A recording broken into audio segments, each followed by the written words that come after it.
faritra Toliara-manontolo no nahitana andiam-balala tamin'ity taona ity izay nahatratra 7.50 sy 3 sy 4 alina sy 2 hetsy hektara ka ny 7 sy 3 sy 5 alina hektara amin'izany no voafongotra sy novonoina ho ny tompon'andraikitra. Tsy maintsy atao faingana ny fanaraha-maso sy fiarovana ny tsy fiparitahan'ny valala mialoha ny fotoan'ny orana amin'ity taona ity ho ny tompon'andraikitra satria ponina 4 faingo 5 tapitrisa no ahina ho voakasiky ny olana teraky ny fandripahan'ny valala. Velaran-tany 4 hektara no jerena amin'izany raha ny fanazavany. Mialohan'ny fotoanany orana ny volana Novambra, ny fanaraha-maso an'ireo toerana ahina hiparitahan'ny valala hatramin'ny volana May 2024. Tiana malala antsinena sy lanitra samiasana. Faritra tena nasibatry ny andiam-balala ny faritra atsimo ka misy fiatraikany amin'ny fanjarian-tsakafo sy ny fivelomana ny mponina ary ny fambolena izany. Nanomboka ny volana Aprily 2024 dia nahazo vahana ny valala ary amin'ny vanim-potoana ny orana no tena mampirongatra azy. Asa famongorana ny valala moa zany dia asa isan-taona. Situationtsika amin'izao zany dia ny faritra misy azy zany dia ny province Toliara-Manontolo, zany hoe faritra Menabe, ahitavantsika azy, faritra ny Atsimondraifana, faritra ny Androy, faritra Anosy, faritra ny Ihorombe, nahita koa tsika ny faritra Sofia, faritra Boeny, faritra Laotra Mangoro tamin'ny taona ity.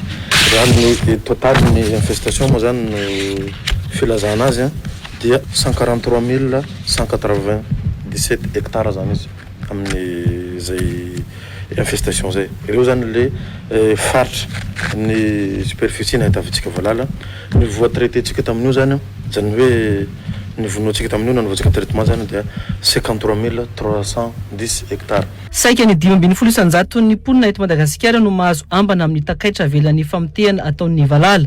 Tsy maintsy afainganana noho izany ny fiadina mba tsy hiparitahan'ny valala hoy ny solitenany FAO eto an-toerana. Les criquets, quand ça vient, ça ne mange pas que la culture, ça mange aussi du pâturage.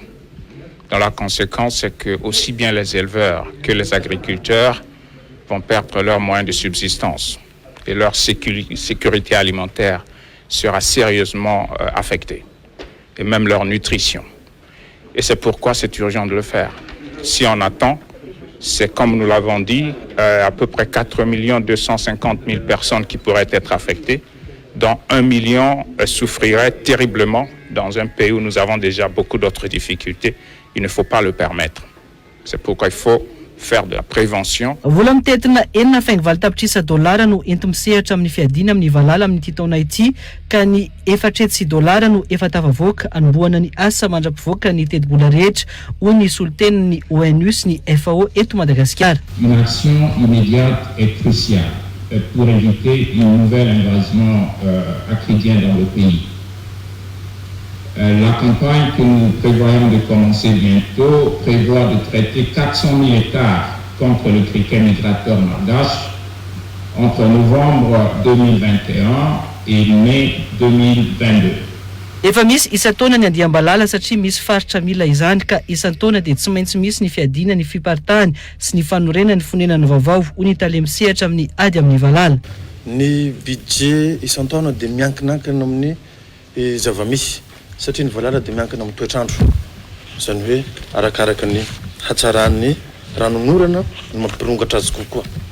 Raha vao tsara ny ranonorana zay tsara koa ny fambolentsika amin'izay fotoana zay, tsara koa zany ny condition mampirongatra any valala amin'izay fotoana zay. Izany hoe amin'izay fotoana zay tsika mila vola bebe kokoa hamongorana azy satria tena miparitaka eraky Madagasikara zany izy amin'izay fotoana zay. Raha tsy ivona dia tsy ny fahafenoan'ny tedi-bola nenti miatrika ny fiadina sy ny famongorana ny valala no tsy nahafehezana ny valala ny volana Aprily 2024 ka niparitahany ireo andiam-balala hatraty Antananarivo.